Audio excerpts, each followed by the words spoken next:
Hey, listeners, ready to transform your sleep? Cozy Earth is all about lasting luxury and comfort. Their bamboo sheets have been called the world's softest sheets, cooling, moisture wicking, and unbelievably soft. And I can tell you they get better with every wash. And they have a 100-night sleep trial and a 10-year warranty. But it doesn't stop there. They have baths, sleepwear, loungewears, and even skincare. Free shipping on orders of $50 or more. Make sure you go to cozyearth.com, use our code INFOGO at checkout to save 21% off. You can find all of this in the show notes.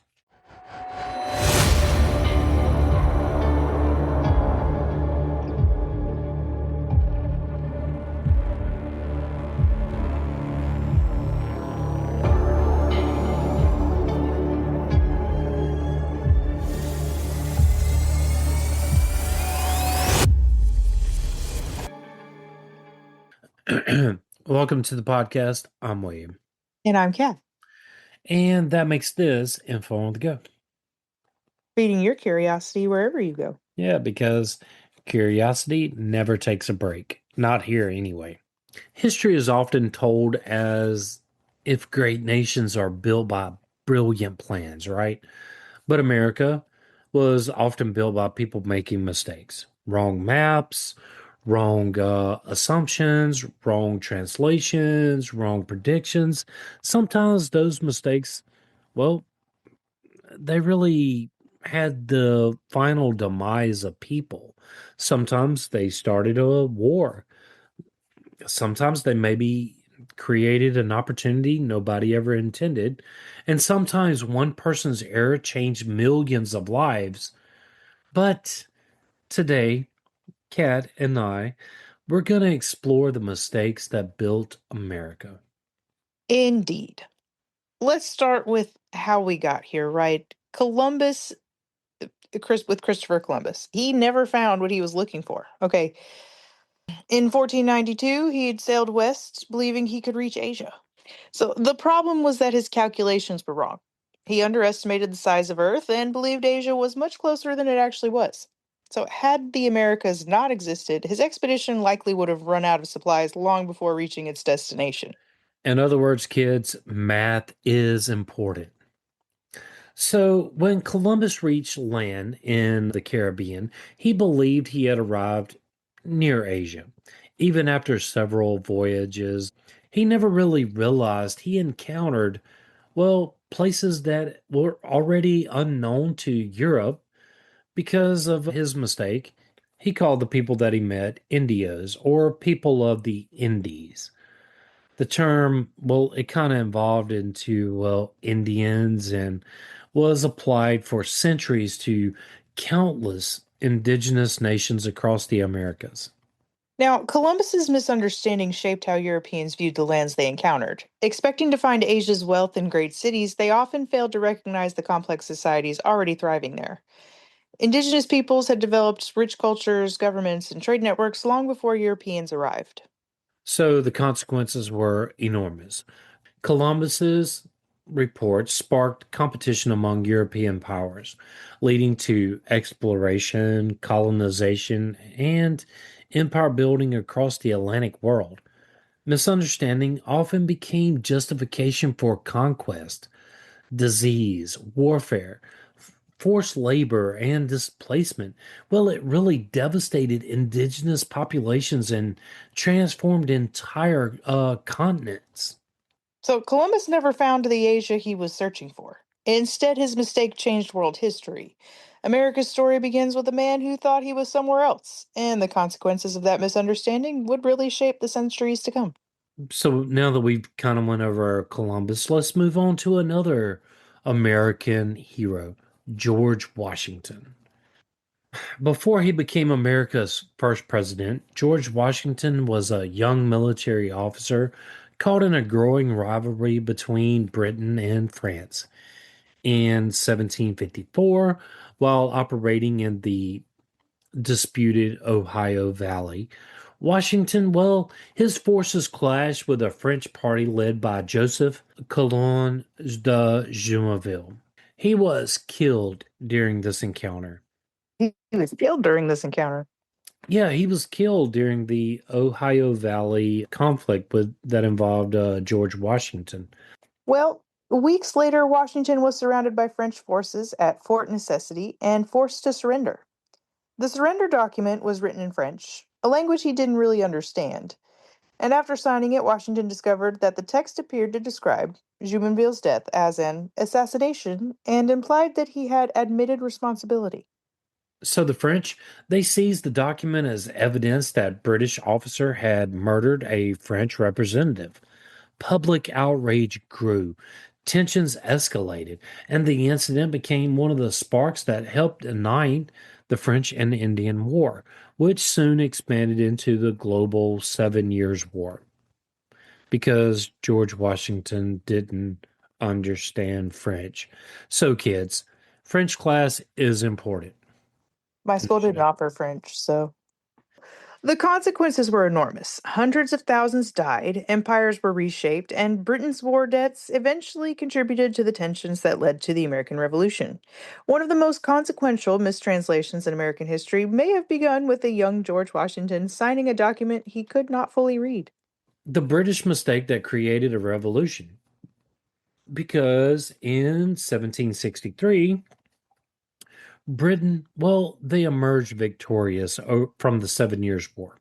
It had defeated France, expanded its empire, and gained a vast new territory. But victory came at a price. The war had left Britain deeply in debt. British leaders believed the solution was simple: tax the American colonies. Since the colonies had, well, they benefited from the protection the British troops offered, they should help pay for it. On paper, the idea seemed, well, reasonable. The problem was that Britain misunderstood the colonies it governed. For generations, many colonists had enjoyed a high degree of local autonomy. When Parliament imposed new taxes, such as the Stamp Act, colonists objected not because the taxes were especially high, but because they had no representatives in Parliament. No taxation without representation became a rallying cry. The British officials, well, they really assumed resistance would eventually fade if they enforced the laws more firmly. Instead, well, each new policy created more opposition. The Stamp Act, the Townsend Act, the Tea Act, and the Intolerable Act, well, they were all intended to strengthen imperial control. Instead, they united the colonies against, well, the British. Distance made matters worse. London was getting outdated information and misunderstandings multiplied on both sides. By the mid 1770s, policies meant to raise revenue and restore order had produced the opposite effect. Protests became resistance, resistance became rebellion, and rebellion became war. The dark irony here is that Britain won the 7 Years' War only to create the conditions that would cost its most valuable colonies.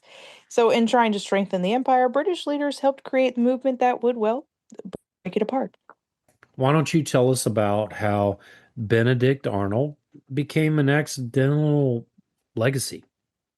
Well, before his name became synonymous with betrayal, Benedict Arnold was one of the most effective commanders in the Continental Army. He helped capture Fort Ticonderoga, fought key naval actions on Lake Champlain, and played a major role in the American victory at Saratoga.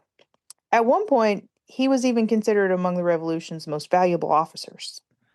Over time, however, recognition and trust within the Continental leadership began to fracture. Arnold felt overlooked for promotion, burdened by debt, and, well, increasingly disrespected by political and military peers.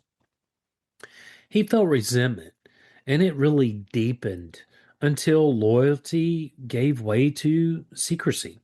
He eventually agreed to surrender West Point, a critical Hudson River fort that could have, well, split the colonies in two if captured.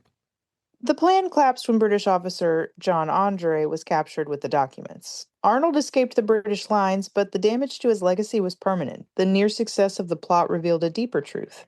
The revolution was not only shaped by battles, but the fragile psychology of those fighting it. History often turns not just on strategy, but on resentment left to grow unchecked. So the Continental oversight. Not everybody expected political parties, because the founders of the United States were deeply suspicious of fractions. So many believed that organized political parties would weaken the republic rather than sustain it. In their ideal vision, elected leaders they would rise above group loyalty and govern through shared national interest. In practice, that expectation unraveled almost immediately after the Constitution took effect. Within just a few years, political divisions hardened into organized camps. The Federalist Party and the Democratic Republican Party emerged, each building its own leaders, newspapers, and competing visions of government. What the founders had treated as a warning sign became the basic operating system of American politics. So the Constitution itself never, really accounted for the kind of permanent party structure. It assumed governments would function through individuals and institutions, not competing political identities that would shape every election, debate, and policy decision. As a result, the young nation had to improvise its political roles in real time, learning through conflict of how a system of rival parties could function inside a single constitutional framework. The dark irony is that one of the most defining features of the American democracy was never formally designed. It emerged instead from necessity, disagreement, and political accident. Next up, we have the Louisiana Gamble. In 1803, President Thomas Jefferson faced a decision that did not fit neatly within the system he helped imagine. France, under Napoleon, offered to sell a vast stretch of North America known as the Louisiana Purchase. It was an opportunity that would instantly double the size of the United States and secure control of the Mississippi River and New Orleans, both vital to the young nation's survival. But there was a problem. Jefferson, a strict constitutional thinker, was not convinced the Constitution actually granted him the authority to acquire new territory. Many of his own political principles suggested that such an action should require a constitutional amendment. The legality was uncertain, the precedent was non existent, and the political risk was enormous. Still, the opportunity was too large to ignore. Jefferson proceeded with the purchase, effectively prioritizing strategic necessity over constitutional clarity. The United States gained an enormous expanse of land in a single transaction, and this really reshaped its future geography, economy, and global standing almost overnight. The dark irony is that one of the most celebrated expansions in American history may have rested on an unresolved constitutional contradiction where the boundaries of law were stretched by the pressure of opportunity. And then we come to the War of 1812 because everybody miscalculates, especially when it comes to fractions. By 1812, tensions between the United States and Britain had been building for years. Trade restrictions, naval interference, and lingering resentment from the American Revolution, it all pushed the two nations closer to conflict. When war finally broke out, neither side fully understood what it was actually stepping into. American leaders believed Canada could be taken quickly, expecting local support and a short campaign that would pressure Britain into concessions. Britain officials, still focused on wars in Europe against Napoleon, assumed the United States was a secondary threat that could be contained with limited force. Both assumptions proved wrong. Yeah, because the conflict it became a drawn out struggle across multiple fronts. American forces attempted invasions into Canada with little success. British troops launched retaliatory campaigns along the Atlantic coast. In 1814, British forces, they captured Washington, D.C. and burned key government buildings, including the White House and the Capitol. The image of the nation's capital in flames, it became one of the war's defining symbols. Stay with us. We'll be right back. William, I know how you love matcha tea with coconut milk. Yeah, it's clean energy without a crash. Then you'll love Mantra Matcha. They offer super premium ceremonial matcha and 6 superfood infused flavors made from the finest, youngest tea leaves for a naturally sweet, ultra smooth taste. With each flavor, it's infused with powerful superfoods like cacao, ginger, and goji berries. And they also have those classic favorites like banana cacao, strawberry lemon, cinnamon goji berry, plus superfood berry, ginger beet, and rosehip dragon fruit. It's organic, non GMO, gluten free with 0 grams of sugar. You can enjoy it like me, or maybe hot or in a smoothie like Cat. Every purchase helps provide meals to kids through No Kid Hungry. It's at mantramatcha.com. Get 15% off using our code INFOGO at checkout. Both links are in the show notes.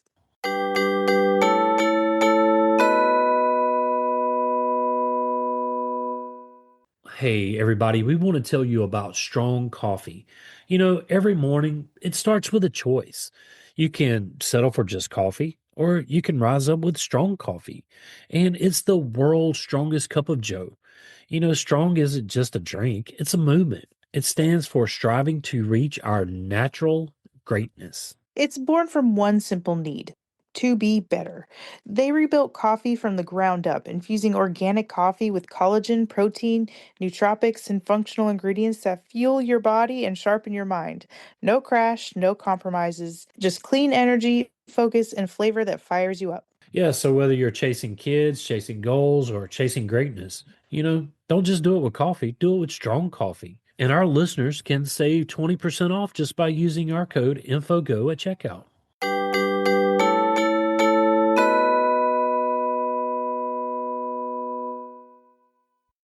Hey, if you're looking for your favorite band or sports team or TV show, check out Old Glory. They've been in operation since 1969 and they have over 300,000 items. They have from the Beatles all the way to Metallica, NFL, NBA. It really doesn't matter what you're looking for. They have tees, hoodies, hats, gifts, everything a true fan could ever want. And it's family owned and operated. They have fast shipping, free standard delivery on every order. And you know what? Our listeners get a 15% off at checkout using our code INFOGO. You can find the link in the show notes. Despite years of fighting, the war ended in 1815 with the Treaty of Ghent, restoring most borders to their pre war status. On paper, very little had changed territorially, yet the human and political consequences were significant, reshaping national identity on both sides of the Atlantic. The dark irony is that the War of 1812 is often remembered less for what it achieved and more for what it revealed: how easily nations can enter conflict based on mutual misunderstanding, and how quickly those miscalculations can spiral into years of destruction with no clear victory. So, as we continue on our mistakes that built America, let's get to the Trail of Tears. It's one of government's biggest failures, in my opinion. It's a policy, not an accident. Because by the 1830s, the United States had expanded rapidly westward, and with the expansion came escalating conflict over land, sovereignty, and survival. In this period, one of the most consequential and devastating federal policies in American history took shape, and it really forced the removal of indigenous nations from their ancestral lands. The people that were here before the Europeans. Right.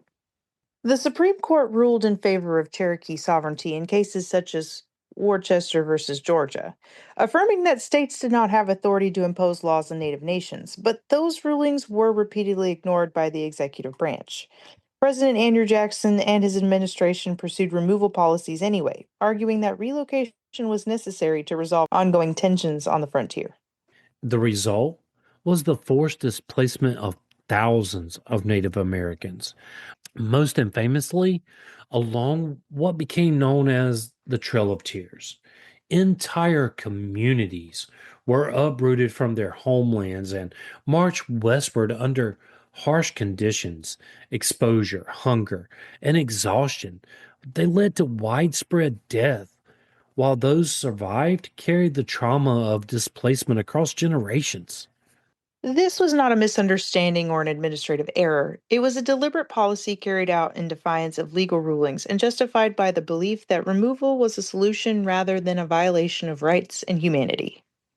The dark distinction here is important because history contains mistakes born from confusion, miscalculation, or poor information, but it also contains decisions made with clarity, supported by systems of power, and carried out despite the known consequences. And the Trail of Tears, well, it belongs to the second category. It stands as a reminder that not all historical failures are accidents of judgment. Some are choices, repeated until they become irreversible. Kat, I say before we continue on, I really need to take a break after that. Me too. Okay. I think I'm going to get a Coke. I'll find me a Pepsi. We'll be right back.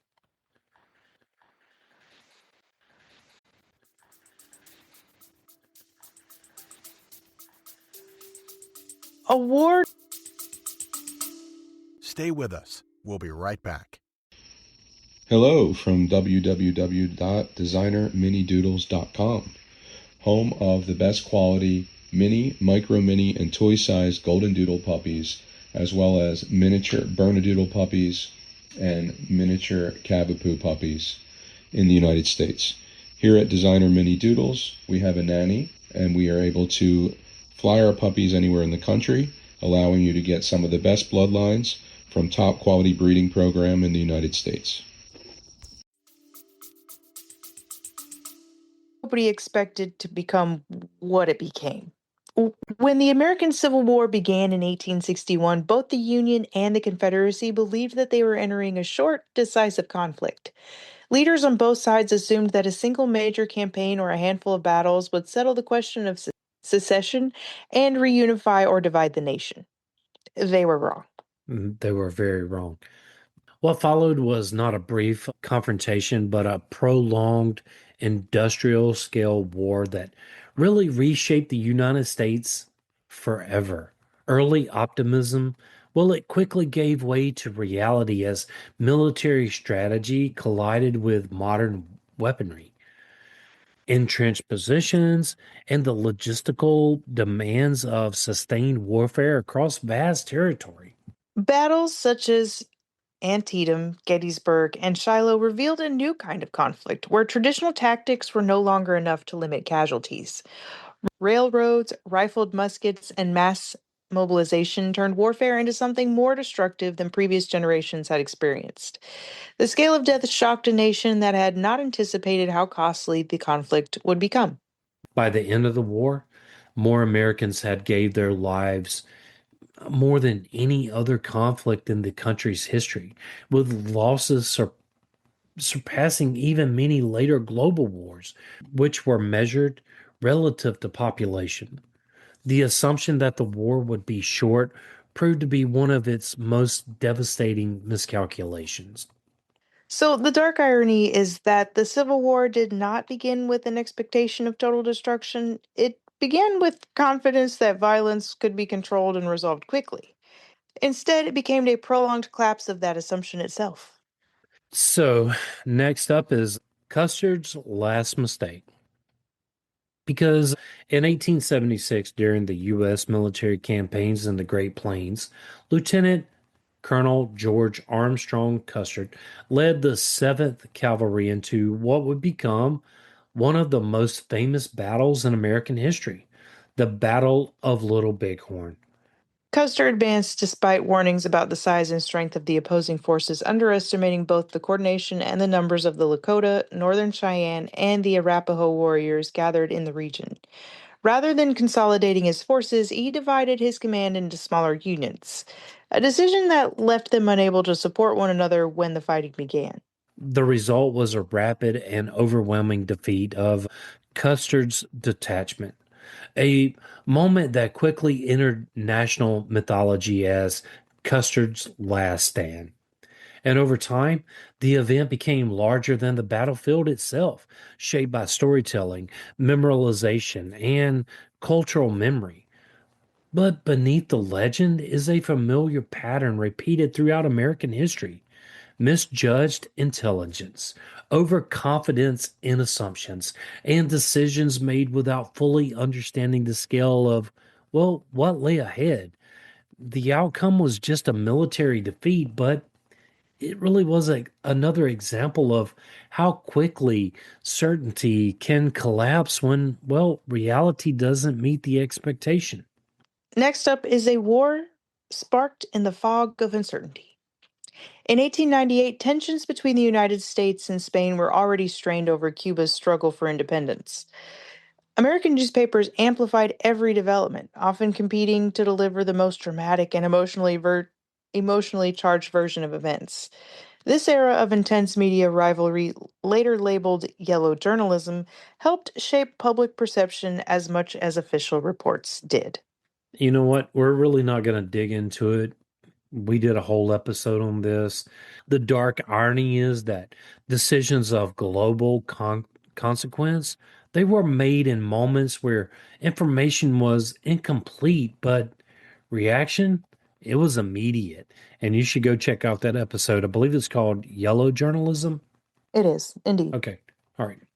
In the early 20th century, a broad coalition of reformers believed that banning alcohol would reduce crime, improve public morality, and strengthen society. The logic seemed straightforward, right? Eliminate the substance, and the problems associated with it would disappear. Hmm. With the ratification of prohibition, alcohol production and sale were outlawed across the United States. But the outcome, well, it really didn't follow that expected path, did it?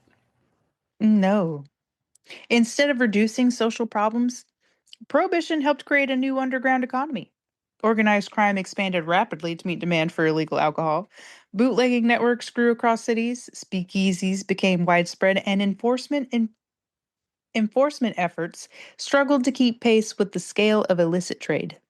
You know, Al Capone, well, he rose and became a symbol of the new era where prohibition laws, well, they unintentionally fueled criminal empires rather than eliminating them.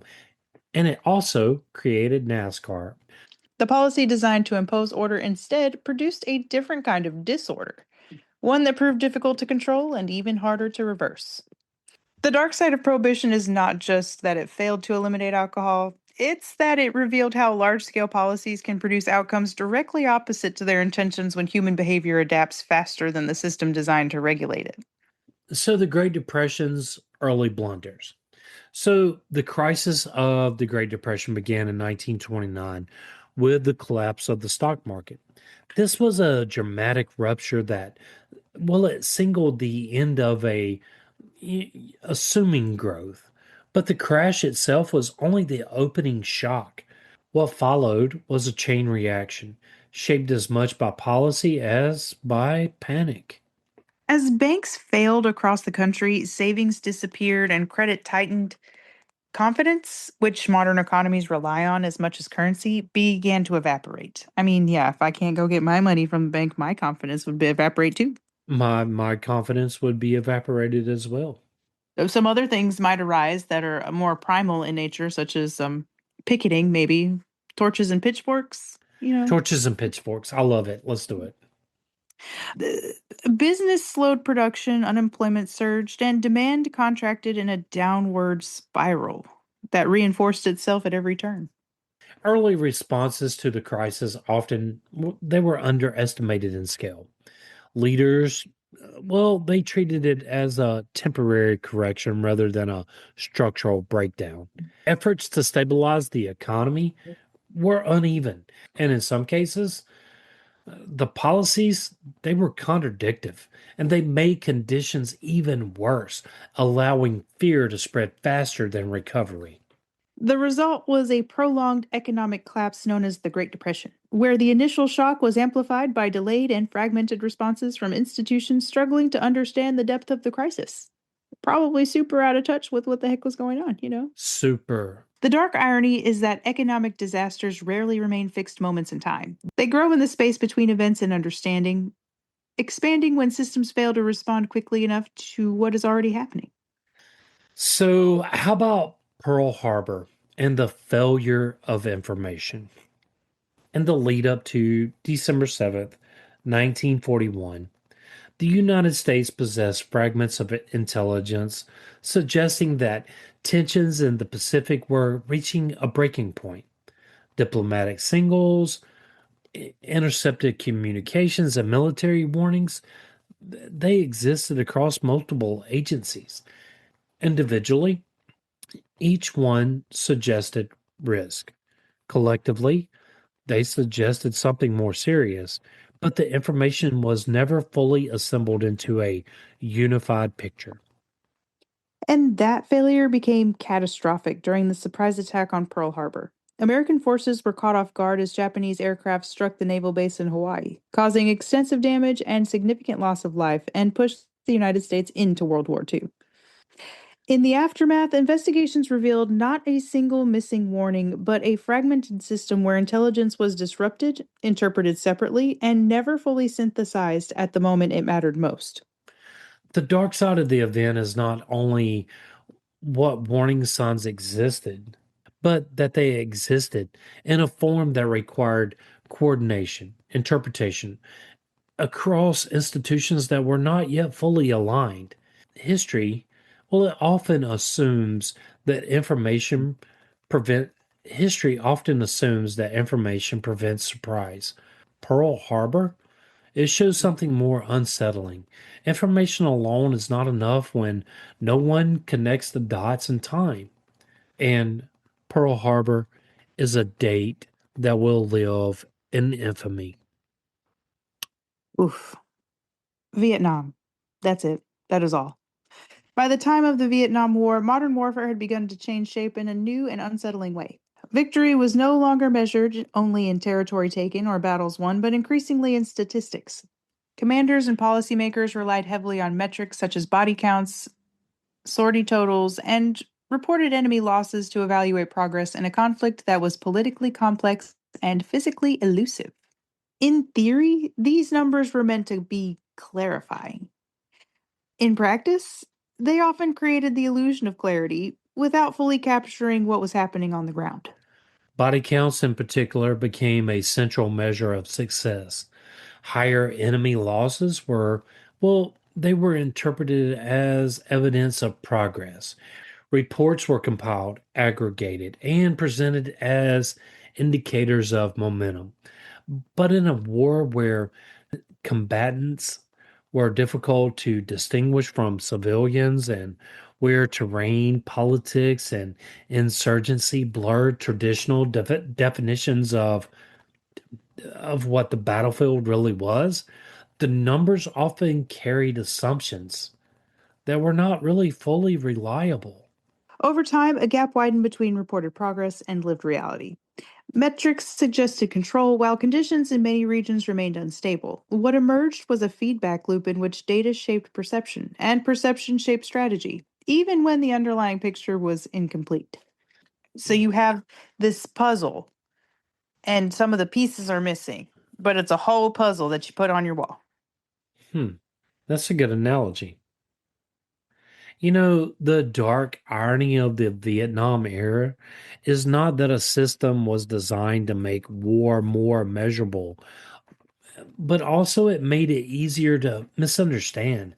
When data becomes the primary lens for decision making, it can create confidence without clarity and direction without truth. In other words, junk in, junk out. Now, the Challenger disaster. On the morning of January 28th, 1986, the Space Shuttle Challenger prepared for launch under national attention and live broadcast coverage. The mission carried not only astronauts into orbit, but also the weight of public expectation, technical routine, and institutional pressure. What year was you born? This would be 9 years before I was born. So I actually watched this in a classroom. Yeah, so did my mom. Inside the engineering chain, warnings had already been raised. Concerns about performance and an unusual cold temperature had been discussed by engineers that were responsible for critical components. The data suggested risk, and some engineers, well, they really urged caution. But the launch, it was scheduled. It was going to be carried out because there was momentum, there was deadlines, organizational expectations, and the system was built to keep missions moving forward. As conditions fell outside of the environment originally tested for the shuttle's hardware, the final decision was made to proceed with launch. Moments after liftoff, the vehicle broke apart, resulting in the loss of all 7 crew members. The event was broadcast live, turning a technical failure into a national trauma witnessed in real time. The dark lesson is not ignorance. It's the distance that can form between knowledge and decision, even in systems designed to be guided by both. September 11th, 2001. Where were you at, Kat? I was 6 years old and I lived in Germany at the time. I was an assistant manager at a grocery store. Don't want to say the name. We Right. brought the TV from the break room, put it in the office. We had customers, team members. I mean, everybody was just around the TV. Nobody was doing anything. But the attacks on September 11th exposed a deeper weakness in institutional thinking, not just gaps in intelligence, but limits in imagination.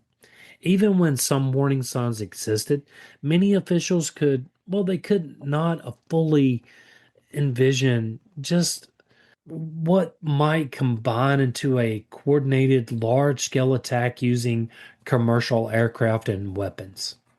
So the planes on September 11th were hijacked, and they struck the World Trade Center, the Pentagon, and a field in Pennsylvania, reshaping global politics, security policy, and public life in an instant. Indeed. How did your life change after that? Mm, wow. Couldn't take shampoo onto a plane no more. Oh, God, you couldn't do half the things you could before on a plane. No. In the aftermath, investigations pointed not to a single missing piece of information, but to a systematic inability to connect fragments into a coherent threat picture. Oof. So I was an army brat. We were stationed in Germany. And I remember like watching it and not really understanding what was going on, of course, because I was 6. And the TV was really grainy and kind of fuzzy. So couldn't really quite tell what was going on either. My mom turned it off and told me to go do something else, right? I didn't think much of it the rest of the day. Rest of, whatever. When I really understood the gravity of what had happened was the very first time that we had left base and were coming back onto base and had to get out of and it didn't matter what time it was after this. We all had to get out of the car, stand behind a concrete barrier while the military police bomb searched our cars. The financial crisis of 2008. In the years leading up to 2008, the global financial system appeared on the surface increasingly stable and sophisticated. Complex financial instruments were widely adopted, housing markets expanded, and risk models suggested that major shocks were unlikely. Within that environment, though, confidence became a kind of invisible infrastructure. Banks believed risk had been dispersed and controlled through financial engineering. Credit rating agencies, well, they assigned high ratings to securities that bundled thousands of mortgages together. Investors, they were encouraged by long periods of rising home prices, and they assumed that housing values would continue to climb, or at least remain stable. These beliefs, well, they were not isolated. They reinforced each other. Mortgage lenders issued loans based on optimistic assumptions about future repayment. Financial institutions packaged and traded those loans. Rating systems validated them. Investors purchased them, trusting the ratings, and at every level, the system depended on an assumption that the underlying housing market would remain stable. But the stability was conditional. When housing prices began to fall, the assumptions that supported the system started to collapse.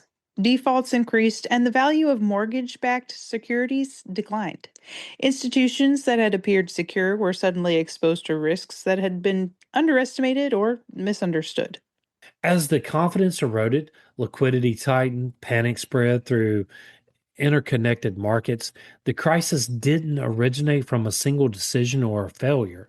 It emerged from the accumulation of millions of smaller decisions, each responsible in isolation, but collectively built on assumptions that, well, they just really couldn't hold under the stress. The dark irony is that the crisis was not simply a failure of prediction. It was a failure of assumption, repeated, reinforced, and rarely challenged until the system itself could no longer sustain it. You know, America's secret engine, history books celebrate visionaries, but nations also, well, they're shaped by accidents. The translation that nobody really checks, right? Right. The warning nobody heard, the assumption nobody questioned, and the policy nobody tested. The war that nobody really understood. America was not built only by plans, it was built by corrections. By failures, by unintended consequences, and by people trying to solve one problem and accidentally creating another. And perhaps the strangest lesson of all is that the United States became one of history's most powerful nations, not because it avoided mistakes. But because its history is, in many ways, the story of what happened after the mistakes were made. Yeah, I think that's the biggest story. I think that's the thing that makes every American, especially me, I'm defined by the mistakes I made, but not the outcome. It was what I did after I made those mistakes. Perspective, Yeah, right? yeah. So you can't think that life is perfect and everything's perfect because it's just simply not. Fractured history. You know what? I'm not going to get into the weeds. I'm just going to say I think we're still got a lot of mistakes left to make, but we still got a lot of learning to do. And don't assume there's a whole other part to that, but maybe it's not kid friendly. Either way, assuming is not great. Not kid friendly. This is a family show. Maybe we'll say that for Patreon. We need to do more on Patreon. We do. God, if Yeah. you want a raw, unfiltered, just William and Kat, where we just kind of fly off the cuff, it's over Yeah. there. I don't I don't know if you really want that, do you? I don't know. Right. If you would like to support this podcast, tell a friend and help get the word out. If you'd like to support the show, you can do so at Patreon or take advantage of our sponsors. Those links are in the show notes. As always, Kat and I want to thank you for listening. From day one, or you're just finding out about us, thank you. But, we have a Facebook group at Info on the Go. And over there, you can get to know us or ask us a question. But whatever you do, make sure you hit that follow button wherever you're listening to us at. Send us some fan mail using the link in the show notes or leave a review. And if you want us to read your fan mail on the air, Kat and I can do that. But we really do love reading that. Leaving that review, it does help others find us. But if you want to email Kat or myself directly, you can do so at infoonthegopodcast@gmail.com. And the best part about it, you don't have to listen to me. All of this is in the show notes. Till next time. Stay curious.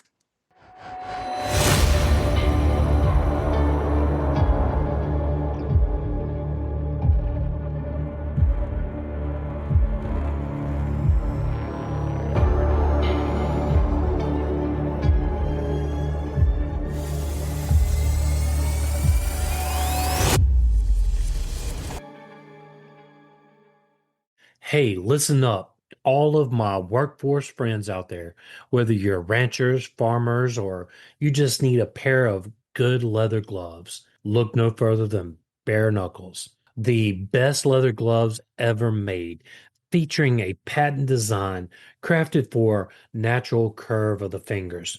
These gloves deliver a perfect fit, superior protection, and all-day comfort. Made from premium leather, right now get an exclusive 15% off, and you can find that at buybareknuckles.com.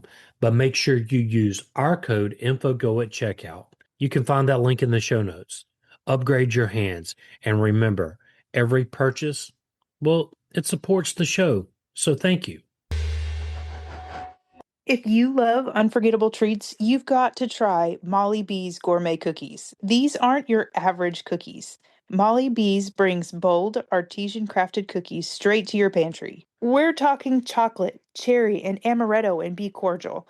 Earl Grey, lavender, white chocolate, and lemon glaze in the tea.